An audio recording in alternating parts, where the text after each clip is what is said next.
समय पहले जब मथुरा में कंस का आतंक अपनी चरम पर था, तब श्री कृष्ण ने कंस का वध कर नगरवासियों को उसके अत्याचार से मुक्त किया, जिसके बाद श्री कृष्ण मथुरा में ही बस गए।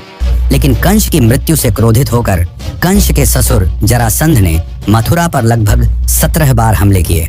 हालांकि इन हमलों में जीत श्री कृष्ण की ही हुई, पर बार बार इन हमलों से परेशान होकर श्री कृष्ण ने मथुरा छोड़कर चले जाना ही उचित समझा, और इस निर्णय ने उन्हें प्रेरित किया एक असाधारण नगरी के निर्माण करने का, जो थी द्वारका।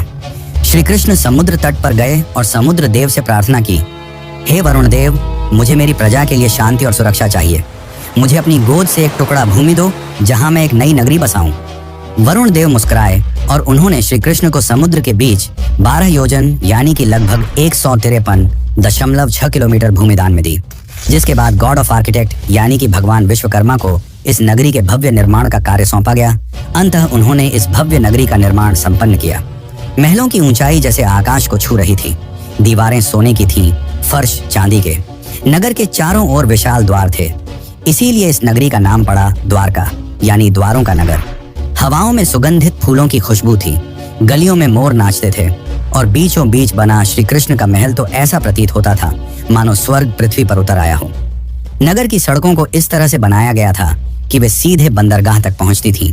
समुद्र से व्यापार के लिए विशेष गोदियां बनाई गईं, जहां जहाज आसानी से आ जा सकें। शहर में जल आपूर्ति के लिए सिंचाई प्रणाली थी, जो उस काल में अत्यंत दुर्लभ मानी जाती थी। स्वच्छ जल के तालाब, हरे भरे बाग और सजे हुए बाजार इस नगरी को न केवल सुंदर बल्कि पूरी तरह आत्मनिर्भर बनाते थे।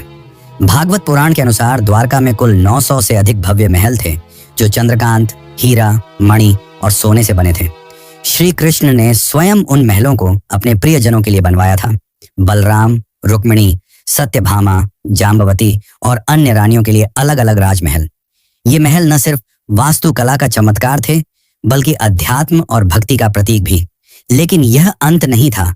अब शुरू होने वाला है वो अध्याय जिसने द्वारका को कालातीत बना दिया। एक ऐसा नगर जिसे स्वयं भगवान ने बसाया, देवताओं ने सजाया और समय ने इतिहास में दर्ज कर दिया। लेकिन जहां निर्माण होता है, वहीं विनाश भी इंतजार करता है। द्वारका की यह स्वर्ण गाथा आगे चलकर एक ऐसे श्राप की छाया में डूबेगी जिसकी कल्पना तक किसी ने न की थी। महाभारत का युद्ध समाप्त हो चुका था। धूल में लथपथ योद्धाओं के शव, बिखरे हुए अस्त्र शस्त्र और खून से लाल धरती, कौरवों का विनाश हो चुका था। अपने पुत्रों की यह दशा देखकर गांधारी काफी क्रोधित हो गई। उनका मानना था कि यदि श्री कृष्ण चाहते तो यह युद्ध होता ही नहीं, परंतु उन्होंने ऐसा नहीं किया।